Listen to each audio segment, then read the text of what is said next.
Hello, everyone. Welcome to our English class, World Literature. This is your teacher, Miss Diane Rose Tagle. Today's topic is equally interesting. We are to talk about the mythological background of one of the greatest epics of Greece, Iliad. Now, to start with, let's have a picture talk. What is this all about? I'll be showing you pictures. All you need to do is think of words, phrases, sentences you may associate with. Okay, shall we try? Let's begin.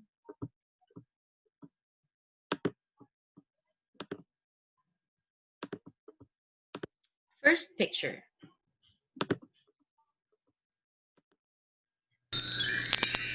Whenever you see an apple, what comes in your mind?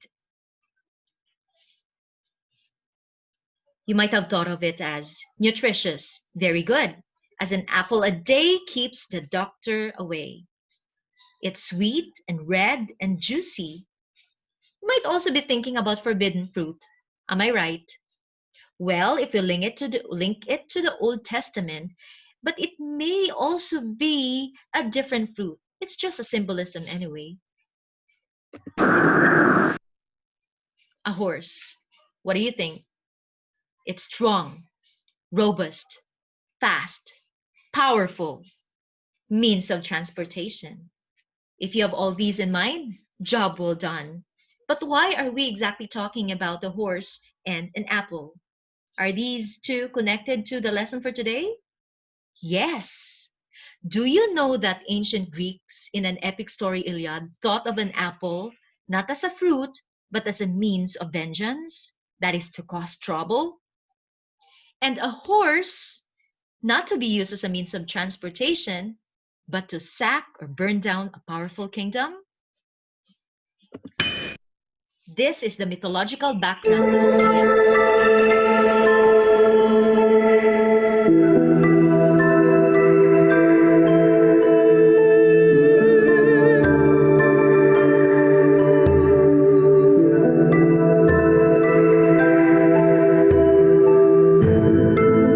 The word Iliad pertains to Ilium, the ancient name of Troy. Homer made this or wrote this. He existed approximately 1000 BC. He is an ancient Greek poet called also blind poet, and he wrote both Iliad and Odyssey. But you know what? In some accounts, historians would say that Homer might have not existed at all, that he was just as well as the product of ancient Greeks' imagination. Also, Iliad and Odyssey, not actually written, but invented, a product of Greeks' wild imagination. Okay, well, anyhow, so as Iliad and Odyssey depicted, they depict the complete life of the ancient Greeks in action. Iliad shows cruelty and passion found in war. Odyssey shows great adventures. So these two had focused on a particular theme. One's fate is the result of one's actions, or one's destiny is largely a matter of one's own making. What does this mean? It means that we are the ones making our own destiny.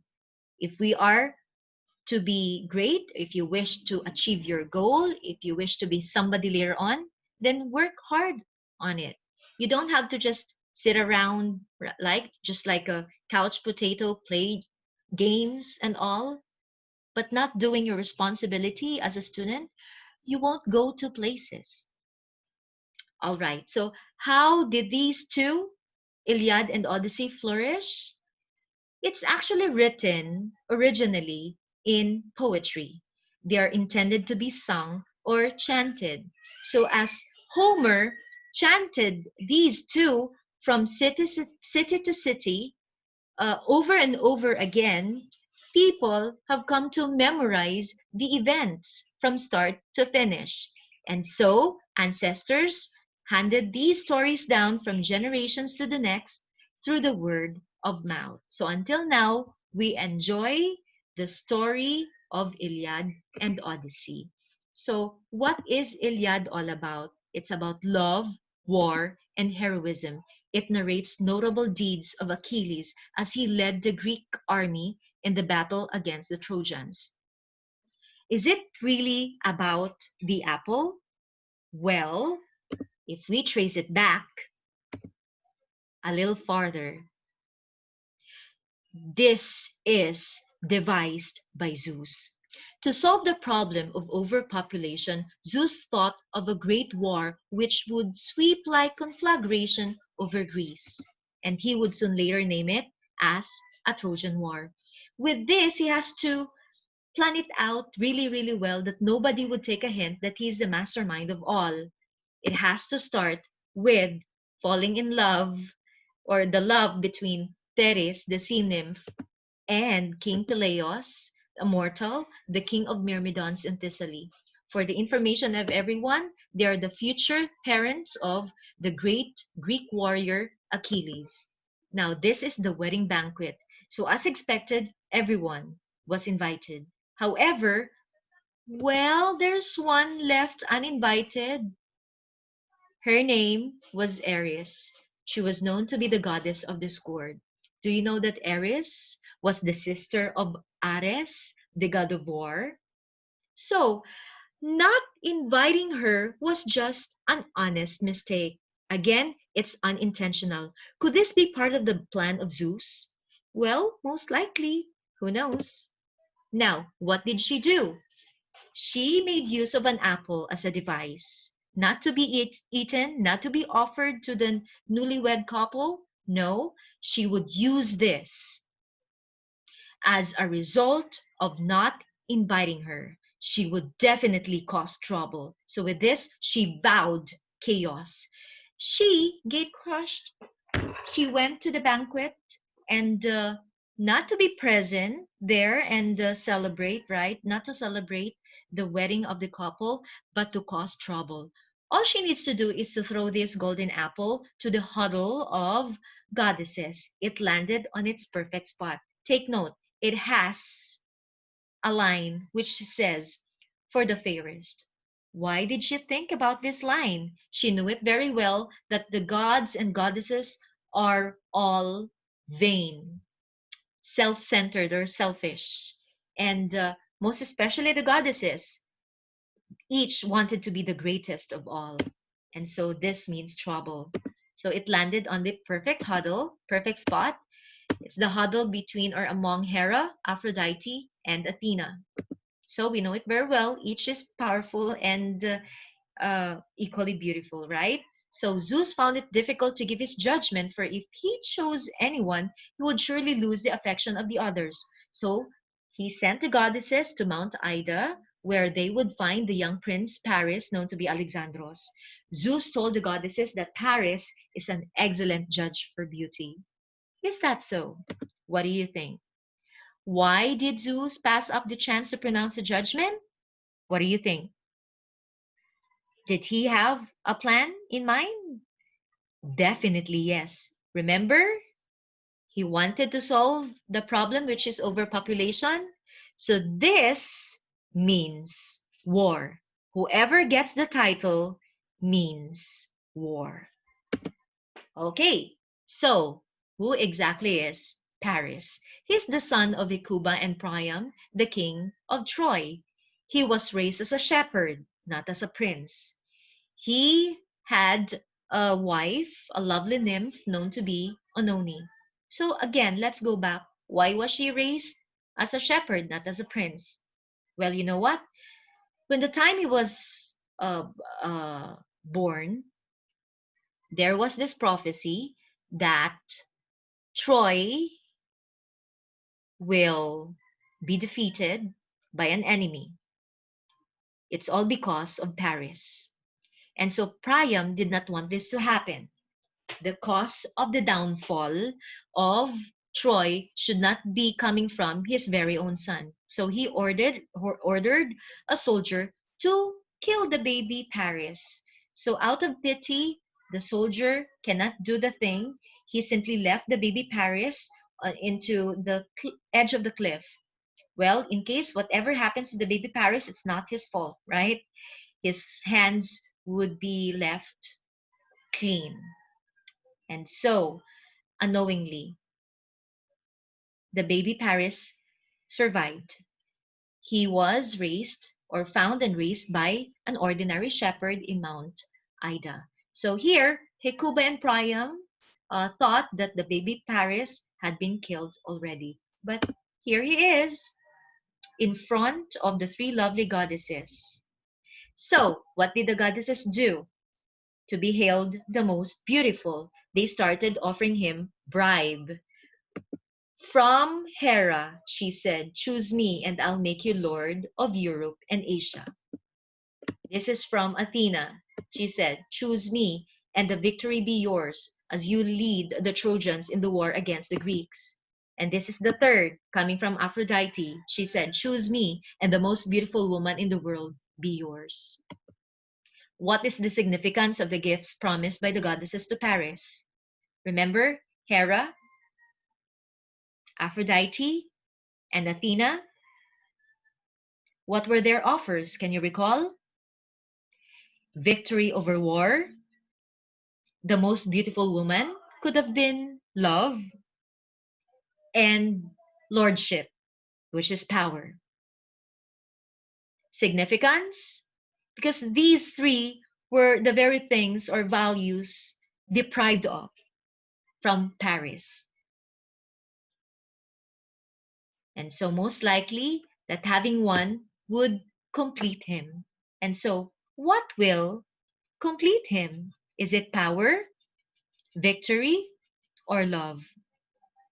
And the apple went to Aphrodite. This is how she earned the title, the goddess of beauty. And so this is the prize, Helen, the daughter of Zeus and Leda, queen of Sparta. No wonder she's the most beautiful woman in Greece because she's the daughter of Zeus. She's not single anymore. However, she's already the wife of Menelaus, the king of Sparta. Her abduction by Paris sparked the Trojan War, with, of course, the help of Aphrodite, as promised. What could Paris' wife have felt when her husband left her for another woman? Definitely devastated, heartbroken, in misery, right? And that nobody would want to experience this. So let's move on. Paris brought Helen to city-state Troy, that at that time he knew it already that he is the prince of Troy, much to the anger of her husband Menelaus, the Spartan king. Menelaus called upon all the chieftains of Greece to help him get Helen back, and thus started the great Trojan War, which was to last 10 years. And the plan of Zeus happened. Paris fatally wounds Achilles in the heel with an arrow, as foretold by Achilles' mother, Thetis. This is the only way to defeat the Greeks, that they have to kill the Greeks' champion, Achilles. But why in the heels? This is the most vulnerable spot. Well, to trace it all back once more, Achilles was born half mortal. The mother Thetis would want him to be immortal. That's why she decided to dip him in the river Styx, the river of invulnerability or of immortality. And so upon dipping, Thetis was holding him by the heels. This is the very spot left untouched by the river Styx, by the water, right? And so this is the only spot in the body of Achilles which is vulnerable, that would cause him soon later to be killed or injured seriously. So here, only the gods and goddesses knew this secret. So definitely the arrow shot by Paris was guided by a god or a goddess. It's either Apollo or Aphrodite. So here, Aries felt out by the deities during the wedding banquet and vowed to make trouble. If this happened to you in real life, would you want to make trouble too? Be honest with your answer. Will you feel bad? The answer might be yes. Should you really cause trouble? Well, that should be a no. So what should you do then? Well, just ignore the negative feeling. Just think of the brighter side, right? Think positively. What is important is you stay friends, no harm done, no hurt feelings. So next time, if it's your turn to throw a party, what should you do? Invite them all. How did the apple of discord change the lives of the Greeks? What do you think? With just a mere apple. So much. So much that it caused death of good rulers and good people. It caused separation of great couples, sharing genuine love. And to name a few, we have Hector and Andromache, Achilles and Briseis, Priam and Hecuba. And also, let's say it's a total waste of time and life. Well, this is the plan of Zeus, right? To solve the problem of overpopulation. So what can you say about this?